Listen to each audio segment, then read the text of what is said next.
اس وقت رات کا اندھیرا ہے، تمہیں اچھائی برائی کا فرق معلوم نہیں ہو رہا۔ جب صبح ہوگی بوقت صبح میں سے وقت ہم کو روز معلومات جن کے اجالے کی طرح تمہیں پتہ چل جائے گا کہ باقی باختائی عشق در سے بے دور، رات کے اندھیرے کے اندر تو جس سے عشق لڑا رہا تھا وہ حسین و جمیل تھا یا کالا بھجن تھا تمہارا معبود۔ بدعت کو اچھا سمجھنے والا ایسا ہے جو کسی حبشی کو اپنا محبوب سمجھنے والا، سیاہ کالے کو چودھویں کا چاند کہنے والا۔ تمہاری اس بد صغیر پاک ہند کے اندر جو شخصیتیں گزری ہیں جنہیں رد بدعات کا کام کیا ہے اور سنت کے احیاء کا کام کیا ہے، ان میں مجدد الحسانی رحمہ اللہ کا نام بڑا نمایاں ہے۔ ہمارے پاکستان اور ہندوستان میں لوگ صوفیوں اور بزرگوں کو اس انداز سے جانتے ہیں جیسے کہ ہمارے مقبروں پر جو کچھ ہو رہا ہے، وہ سمجھتے ہیں یہ ساری بدعتیں، یہ ساری گمراہیاں ان صوفیوں سے نکلی ہیں۔ معاذ اللہ ثم معاذ اللہ۔ ان بزرگوں کی کتابیں پڑھیں، خدا کی ان پر کروڑوں رحمتیں نازل ہوں۔ ایک ایک بات سونے کے پانی سے لکھنے کے لائق ہے، کتنی پاکیزہ تعلیمات ہیں۔ حضرت شیخ عبد القادر جیلانی جن کے نام پر شرک کا بازار گرم ہے، بڑی 11ویں اور چھوٹی 11ویں کے نام پر خدا جانے کیا کچھ ہوتا ہے، ان کے اگر صرف غنیت تو طالبین پڑھ لیں آپ، اس میں جو رد بدعات کا باب اعتصام بالکتاب و سنہ لکھا ہے انہوں نے، فعلی المؤمن اتباع سنت والجماعت، مسلمان پر لازم ہے کہ سنت اور اتباع جماعت کی اتباع کرے، جن اہل سنت والجماعت کا ساتھ دے۔ پھر آگے سے تشریح کرتے ہیں کہ اہل سنت والجماعت ہوتا کون سا؟ فالسنت ما سن رسول اللہ صلی اللہ علیہ وسلم، سنت اس کام کو کہتے ہیں جو رسول اللہ صلی اللہ علیہ وسلم نے جاری کیا ہے۔ والجماعت متفق علیہ الصحابہ فی خلافت الائمہ اربعہ، اور جماعت اس کو کہتے ہیں جس پر تمام صحابہ کرام نے خلفاء راشدین کے زمانے میں اجتماع کیا تھا،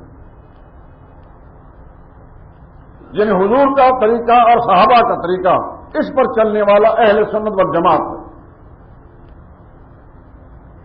جس کے عمل میں، جس کے قول میں نبی کی سنت موجود نہیں، صحابہ کا طریقہ موجود نہیں، وہ کروڑ بار بھی اپنے آپ کو سنی کہے، اہل سنت کہے، وہ اہل بدعت تو ہو سکتا ہے، اہل سنت نہیں ہو سکتا۔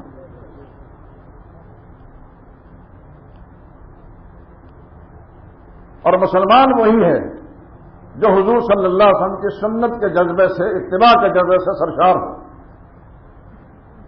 یاد رکھیے، حقیقی دائمی کامیابی رسول اللہ صلی اللہ علیہ وسلم کی اتباع کے ساتھ وابستہ ہے۔ اگر صحابہ سے بھی نادانستہ طور پر اطاعت رسول یا اتباع رسول میں کمی آئی، فوری طور پر ناکامی آ گئی۔ اس کی ایک مثال دیتا ہوں میں۔ غزوہ احد کے موقع پر سرور کائنات صلی اللہ علیہ وسلم نے ایک درے پر 50 صحابہ اکرام کو تعینات فرمایا۔ آپ حضرات پڑھے لکھے ہیں، جانتے ہیں، جب سیرت کی کتابیں پڑھتے ہیں ان کو غزوہ احد کے بیان کے ضمن میں سب پڑھنے کا موقع ملا ہوگا۔ 50 صحابہ اکرام کو حضور صلی اللہ علیہ وسلم نے اس درے پر تعینات کیا کہ آپ نے یہیں رکنا ہے، یہاں آپ نے پہرا دینا ہے تاکہ اس طرف سے کوئی دشمن حملہ آور نہ ہو۔ اور حضور نے یہ جملے فرمائے، ہمیں فتح ہو یا شکست، تم نے یہ درا نہیں چھوڑنا۔ جنگ شروع ہوئی، پہلے مرحلے پر اللہ تعالیٰ نے مسلمانوں کو فتح سے ہمکنار کر دیا، اور کفار مشرکین کو شکست ہوئی، وہ اپنی لاشیں چھوڑ کر بھاگ کھڑے ہوئے۔ مسلمان آپس میں ایک دوسرے کو مبارکباد دینے لگے، خوشیاں منانے لگے، ہتھیار کھول دیے، اور کفار کا چھوڑا ہوا مال، مال غنیمت جو ہے اس کو اکٹھا کرنے لگے۔ یہاں رک کر میں ایک بات کہوں، یہ مال غنیمت کا محاورہ جو ہے، صحیح چیز کو ہم غلط جگہ میں استعمال کرتے ہیں، مال حرام پر ہم اس کا اطلاق کرتے ہیں۔ ہمارا آج کا مسلمان تنزیہ، یاد رکھیے کہ آپ خون پسینے کی جو کمائی کرتے ہیں نا، سارا دن محنت کر کے، بالکل اس میں ایک پیسہ بھی حرام شامل نہیں کرتے، وہ حلال کمائی آپ کی اس سے 1 کروڑ درجے زیادہ حلال کمائی ہے وہ جو جہاد کے نتیجے مسلمان نے مال غنیمت طور پر حاصل کیا ہے۔ جہاد بھی عبادت ہے، ہجرت بھی عبادت ہے، اللہ کے دین کی خاطر، دین کی سربلندی کے لیے جہاد بھی عبادت ہے، اور جہاد کے نتیجے میں حاصل ہونے والا مال غنیمت جو نبی اپنی ذات کے لیے رکھے اس سے زیادہ پاکیزہ مال دنیا میں کون سا ہو سکتا ہے؟ تو مال غنیمت جمع کرنے میں صحابہ کرام لگ گئے۔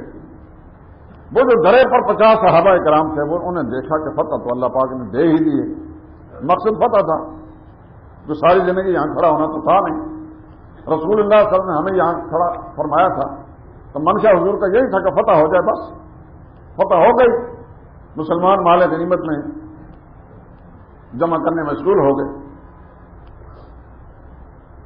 انہوں نے آپس میں مشورہ کیا کہ مقصد تو پورا ہو گیا، اب یہاں رہ کر کیا کریں؟ 40 کی رائے یہ ہوئی کہ جانا چاہیے، 10 صحابہ کرام کی رائے یہ تھی کہ نہیں جانا چاہیے۔ حضور نے فرمایا تھا ہمیں فتح ہو یا شکست تم نے یہ ذرا نہیں چھوڑنا، نبی کے الفاظ یہ تھے صلی اللہ علیہ وسلم۔ انہوں نے فرمایا ہم جانتے ہیں کہ حضور نے یہی فرمایا تھا، لیکن رسول اللہ کا منشا یہ تھا کہ فتح ہو جائے، منشا پورا ہو گیا۔ چنانچہ 40 نے درا چھوڑ دیا، 10 رہ گئے وہاں۔ جب اس درے سے یہ صحابہ کرام ہٹے، حالانکہ جان بوجھ کر حضور کی نافرمانی نہیں کی تھی، اجتہادی غلطی ہو گئی، نیتاً حضور کی نافرمانی نہیں کی تھی، لیکن حضور نے فرمایا تھا کہ ہمیں فتح ہو جائے شکست ہم نے جگہ نہیں چھوڑنی۔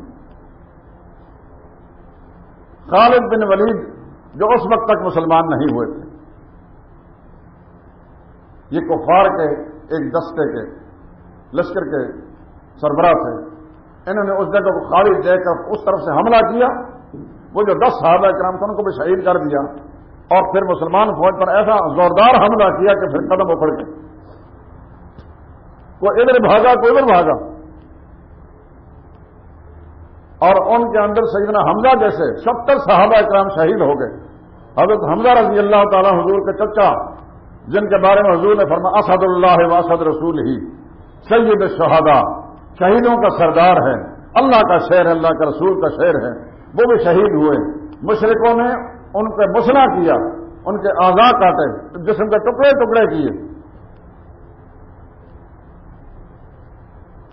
اور خود رسول اللہ صلی اللہ علیہ وسلم کو ایک بد نصیب کافر کا پتھر لگا چہرہ انور پر، آپ نے چہرے کی حفاظت کے لیے، سر کی حفاظت کے لیے جو خوف پہن رکھا تھا اس کی کڑیاں ٹوٹ کر آپ کی پیشانی میں چبھ گئیں، چہرہ لہو لہان ہو گیا، رسول اللہ کے سامنے کے دان ٹوٹ گئے، رسول اللہ گڑے میں گر گئے۔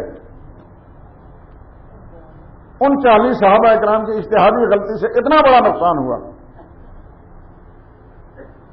لیکن نیتاً ان کی حضور کی نافرمانی نہیں تھی، ظاہر میں رسول اللہ صلی اللہ علیہ وسلم کی نافرمانی ہو گئی، اس کا اتنا بڑا نقصان پہنچا۔ تو اس کا نقصان حضور صلی اللہ علیہ وسلم کی بظاہر جان بوجھ کر نہیں، بظاہر جو نافرمانی ہوئی اس کا اتنا بڑا نقصان ہوا۔ قرآن کریم نے کہہ دیا وَعَصَيْتُم مِّن بَعْدِ مَا أَرَاكُم مَّا تُحِبُّونَ، تم سے نافرمانی ہوگی جبکہ تم کو اللہ نے دکھا دی تھی وہ چیز جس کو تم پسند کرتے ہو، یعنی فتح دکھا دی تھی، لیکن اس کے بعد تم سے جو نافرمانی ہوئی اس کا نقصان اتنا بڑا پہنچ گیا۔ عرض کر رہا تھا کہ دین کی یا دنیا کی صحیح کامیابی اتباع رسول کے اندر ہے۔ صحابہ سے بھی اگر نادانستہ طور پر غیر شعوری اور غیر ارادی طور پر غلطی سے اتنا بڑا نقصان ہو جاتا ہے۔ ہماری کیا حالت ہے؟ یہ موضوع ہے، لکھا ہے کہ حضرت حمزہ کا کلیجہ زبانی کی روایت کی حقیقت بیان کرتے ہیں۔ روافض کے پروپیگنڈے کے نتیجے میں یہ بات مشہور کر دیجیے کہ ہندا نے کلیجہ چبایا،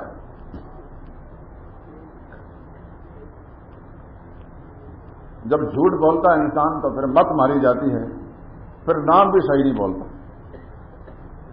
رسول اللہ صلی اللہ علیہ وسلم کی ایک ساس ہیں، ان کا نام ہند ہے، جو ہندا مشہور کر دی گئی۔ حضور صلی اللہ علیہ وسلم کی زوجہ مطہرہ ام المومنین حضرت ام حبیبہ رضی اللہ تعالیٰ عنہ کی والدہ ہیں، سیدنا ابو سفیان کی بیوی ہیں، سیدنا معاویہ بن ابی سفیان کی والدہ ماجدہ ہیں۔ لیکن دشمن کیونکہ اس چکر میں رہتا ہے کہ جس خاندان سے سب سے زیادہ دین کی خدمت آئی اس کو اتنا بدنام کیا جاتا ہے، پروپیگنڈا کیا جائے کہ مسلمان کہلانے والا بھی اس پروپیگنڈا کا شکار ہو کر اس کی زبان پر بھی یہ خرافات جاری ہو جائیں گے اور خرافات نہیں پکڑا۔ حدیث کی صحیح کتابیں، صحیح ترین کتابیں بخاری وغیرہ کے اندر یہ پورا تذکرہ موجود ہے، کہیں بھی اس کا ذکر موجود نہیں کہ حضرت ہند نے سیدنا حمزہ کے ساتھ یہ بدسلوکی کی ہو۔ اس میں کوئی شک نہیں کہ مشرک عورتیں تھیں، مشرکوں نے ایسا کیا، لیکن ایک خاندان کو بدنام کرنے کے پیچھے یہودی اور مجوسی سازش ہے، اور سازش کا شکار ہمارے مسلمان بھی ہوئے، اور ہماری تاریخ اور سیرت پر لکھی جانے والی کتابوں کے اندر بھی یہ خرافات آ گئی۔ میں ایک مثال دیتا ہوں آپ کو۔ حضور کی یہ ساس حضرت ہند جب مسلمان ہوئی، کلمہ پڑھا انہوں نے، اتنا تو آپ جانتے ہیں کہ لوگ پیدائشی مسلمان نہیں تھے، یہ سارے کے سارے خاندانی کافر تھے۔ صدیق اکبر جیسا عظیم انسان جو نبیوں کے بعد سب سے اونچا درجہ ہے، وہ بھی خاندانی کافر تھے۔ ان کے والد بڑے عرصے تک ابو قحافہ جن کا نام عثمان ہے وہ کافر رہے۔ فاروق اعظم جس خاندان کے بڑا سخت کافر خاندان تھا، اور شروع میں حضور صلی اللہ علیہ وسلم مخالفین میں ان کا نام تھا، لیکن جب مسلمان ہوئے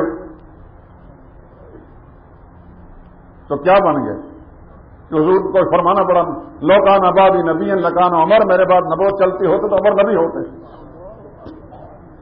حضور کا فرمانا پڑا، عمر جب تم جس راستے پر چلتے ہو شیطان اس راستے کو چھوڑ دیتا ہے۔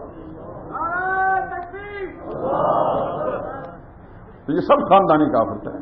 ابو سفیان خاندانی کافر تھے، حضرت معاویہ خاندانی کافر تھے، ام حبیبہ خاندانی کافرہ تھیں، حضرت ہند بھی خاندانی کافر، یہ سارے دار اسلام میں داخل ہوئے۔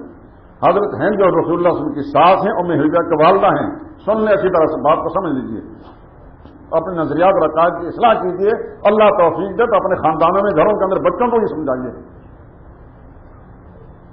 حضرت ہند جب مسلمان ہونے لگی تو رسول اللہ صلی اللہ علیہ وسلم کا طریقہ مبارکہ یہ تھا، اور قرآن نے بیان کیا، جا کل مومنات یباینک علی اللہ یشرکن باللہ، مومن عورتیں آپ کے پاس جب بیعت کرنے کے لیے آئیں گی، دار اسلام میں داخل ہونے کے لیے آئیں گی، تو پھر اس شرط پر بیعت کریں، سب سے پہلی بیعت ان سے لے کے شرک نہیں کریں گی۔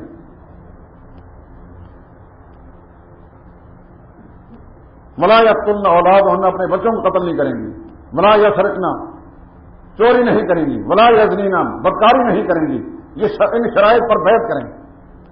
فبایعہن، پھر ان کو بیعت کیجیے اور اللہ سے ان کے لیے مغفرت کی دعا مانگیے۔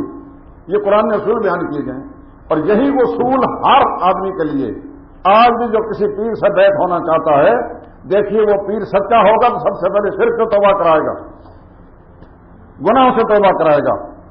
اگر وہ مداری ہوا تو اپنے مریدوں کی تعداد میں اضافہ کرنے کے لیے ٹھیک ہے بھائی، سر پر ہاتھ پھیر لے گا، نذرانے شکرانے تو ملتے رہیں گے۔ آج ہمیں ایسے ہی لوگ پیر نظر آتے ہیں جو ایک نمبر کے فراڈی ہے، دھوکہ باز، مرید کی جیب پر نظر رکھنے والے، ان کو ہم ولی اللہ سمجھ بیٹھے ہیں۔ اولیاء اللہ کا یہ کام نہیں ہوتا۔ اولیاء اللہ مرید کی جیب پر نہیں، اس کے سینے پر نظر رکھتا ہے، اس کے دل پر نظر رکھتا ہے کہ دل کی دنیا اس کی تبدیل ہوئی ہے کہ نہیں ہوئی۔ تو ام حبیبہ سے جب اقرار لینے لگے شرک نہیں کریں گے، انہوں نے کہا جی شرک نہیں کریں گے۔ انہوں نے فرمایا اولاد کو قتل نہیں کریں گی۔ جب یہ شرط لینے لگی تو تھی بڑی بے بات، رسول اللہ کی ساس تھی، آخر ساس اپنے داماد کے ساتھ گفتگو کر سکتی، کہنے لگی ہم نے بچے جوان کیے پالے اور آپ نے مار دیے۔ اب اگر حضرت حمزہ رضی اللہ تعالیٰ کلیجہ انہوں نے چبایا ہوتا تو حضور صلی اللہ علیہ وسلم یہ نہیں فرماتے تو کس منہ سے کہتی ہے کہ میں نے تمہارے بچوں کو قتل کیا ہے، تمہارے منہ سے ابھی میرے چچا حمزہ کے کلیجہ چبانے کی بو آ رہی ہے۔ لیکن دنیا کی کسی کتاب کے اندر ایسا مکالمہ موجود نہیں ہے۔ بخاری شریف میں یہ تذکرہ موجود ہے کہ اس طرح ہوا، لیکن رسول اللہ صلی اللہ علیہ وسلم کی طرف سے ان کو اس الزام کے کم از کم گلے شکوے کے انداز میں حضور نے بھی فرمایا کہ تم نے میرے چچا کلیئر کروایا. یہ دشمن کی سازش ہے. ابو سفیان کا گھرانہ وہ گھرانہ ہے فتح مکہ کے موقع پر رسول اللہ نے اس کو دارالامن قرار دیا تھا. اسی کے اندر یہ حضرت ہند رہتی تھی، اسی میں ابو سفیان رہتے. حضور نے فرمایا من دخل دار ابا سفیان فهو آمن، جو ابو سفیان کے گھر میں جا کر پناہ لے گا اس کو میں پناہ دیتا ہوں، امن دیتا ہوں. علامہ بن حجر اسقلانی نے لکھا ہے آج حضور نے اس گھر کو دارالامن اس لیے قرار دیا ہے 8 ہجری میں کہ کسی زمانے میں خود رسول اللہ اس گھر کے دشمنوں کی اذیتوں سے بچنے کے لیے پناہ لیا کرتے تھے. اسلام کی ابتدائی زندگی میں مکہ بیت اللہ کے اندر جب رسول اللہ صلی اللہ علیہ وسلم دین کی دعوت دیتے، توحید کی دعوت دیتے، تو کفار و مشرکین کی طرف سے اس قدر ستایا جاتا پیغمبر کو، اس قدر رسول اللہ صلی اللہ علیہ وسلم کو اذیتیں دی جاتی، حضور مجبور ہو کر ابو سفیان کے گھر میں جا کر پناہ لیتے. ابو سفیان کا گھر اس وقت بھی کافر تھا جب حضور پناہ لے رہے تھے. لیکن میری وہ بات یاد رکھنا، ابو سفیان کافر تھے، عقیدے کے مشرک تھے، کمینہ دشمن نہیں تھے. ابو جہل کی طرح کمینہ انسان نہیں تھا، شریف انسان تھا، قریش کا لیڈر سردار تھا، عقیدہ کا مشرک تھا، لیکن رسول اللہ صلی اللہ علیہ وسلم جان کا دشمن نہیں. اسی کی برکت سے خدا نے اس سارے خاندان کو ایمان کے دور سے مالا مال کر دیا.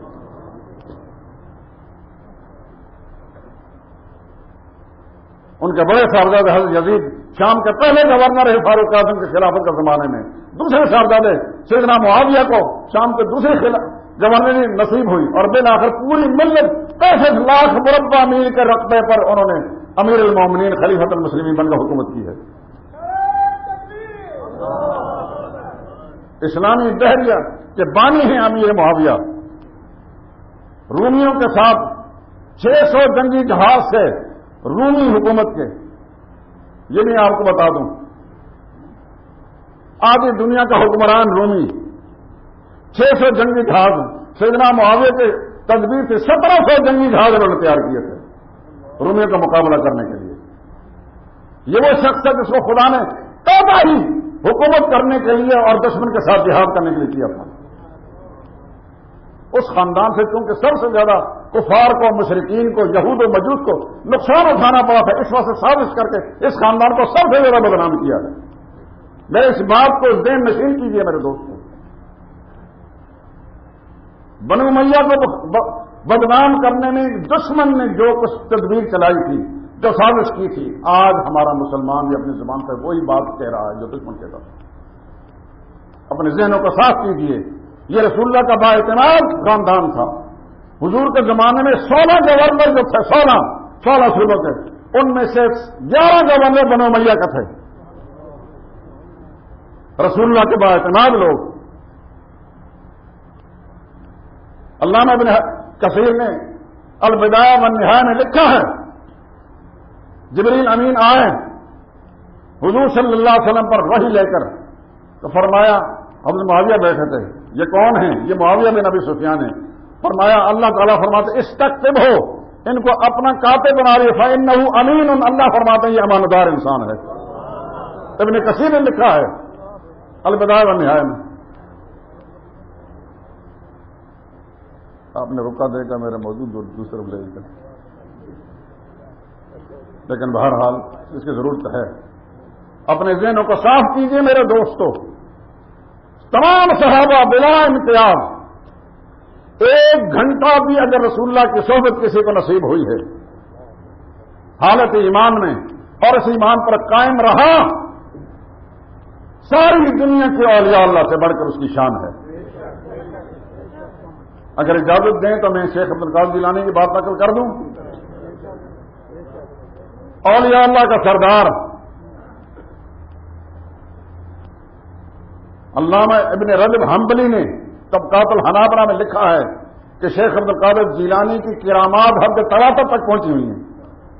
میں نے اپنی آنکھوں سے دیکھا ہے.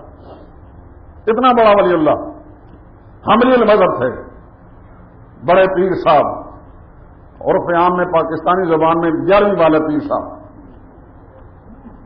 بہت بڑے ولی اللہ. وہ لکھتے ہیں اگر مجھے یہ پتا چلے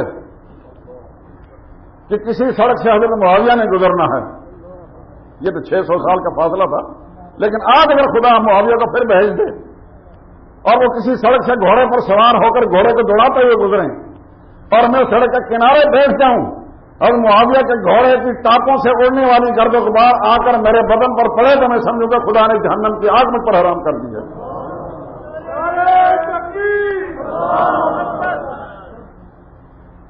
صحابہ کا یہ مقام ہے، ولیلہ ولی میں شناست۔ ہمیں اگر پہچان نہیں تو یہ ہمارا اپنا نقصان ہے۔ میرے دوست اپنی ایمانوں کی حفاظت کیجیے، رسول اللہ کے تیار کردہ پاکیزہ جماعت کے بارے میں اچھا گمان رکھیے، جس پر خدا کا اعتماد تھا، خدا کے رسول کا اعتماد تھا، ان کے بارے میں بدگمانی کرنے والا اپنے زوال ایمان کی علامت ہے۔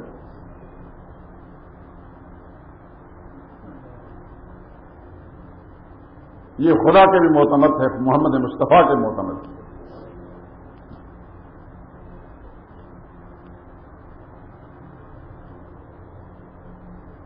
آخر میں ایک بات کہہ کر ختم کرتا ہوں۔ سیدنا صدیق اکبر رضی اللہ تعالیٰ عنہ اتباع رسول کی ایک نشانی تھی۔ حضور نے اپنی زندگی کے آخری دنوں میں ایک فوجی دستہ تیار کیا، اسامہ بن زید رضی اللہ تعالیٰ عنہ کو، اس بالکل ینگ نوجوان، بڑے بڑے اجلہ صحابہ، کبار بزرگ صحابہ اکرام فوجی ہیں اور یہ سپہ سالار کمانڈر ہیں، ان کی کمان میں دستہ تیار کر کے بھیجا۔ ابھی مدینہ کی سرحد سے باہر نکلے ہوں گے کہ پیچھے سے رسول اللہ صلی اللہ علیہ وسلم کے انتقال کی خبر مل گئی، یہ دستہ واپس آ گیا۔ حضور صلی اللہ علیہ وسلم تدفین کرنے کے بعد حضرت صدیق اکبر نے اس لشکر اسامہ کو پھر اس مہم پر روانہ کیا۔ بڑے بڑے صحابہ کرام نے مشورہ دیا کہ اس وقت صورتحال بڑی خوفناک بنی ہے، کچھ عرصہ اس کی تاخیر کر لیجیے۔ حتیٰ کہ فاروق اعظم رضی اللہ تعالیٰ نے مشورہ دیا، دیگر انصار نے مشورہ دیا، تو صدیق اکبر کہنے لگے اگر جنگل کے کتے اور بھیڑیے آ کر ابوبکر کو یہاں مدینہ سے اچک کر لے جائیں مجھے یہ گوارا ہے، لیکن محمد رسول اللہ صلی اللہ علیہ وسلم نے جو لشکر بھیجا تھا اس لشکر میں روک تو مجھے یہ گوارا نہیں۔ آسمانی پرندے آ کر ازواج مطہرات کی بوٹیں بھی نوچ کھائیں یہ مجھے گوارا ہے، لیکن جس لشکر کو نبی نے بھیجا تو اس کو میں روک نہیں سکتا۔ یہ ہے اتباع رسول۔ صحابہ اکرام ایک ایک مثال آپ دیکھیں گے اتباع رسول کے لیے۔ خلاصہ گفتگو یہ، دنیا کی کامیابی چاہتے ہو، آخرت کی کامیابی چاہتے ہو تو رسول اللہ کی اطاعت کرنی پڑے گی۔ حضور کی اطاعت کے بغیر خسارہ ہی خسارہ ہے، نقصان ہی نقصان ہے، ناکامی ہی ناکامی ہے۔ وآخر دعوانا الحمدللہ رب العالمین۔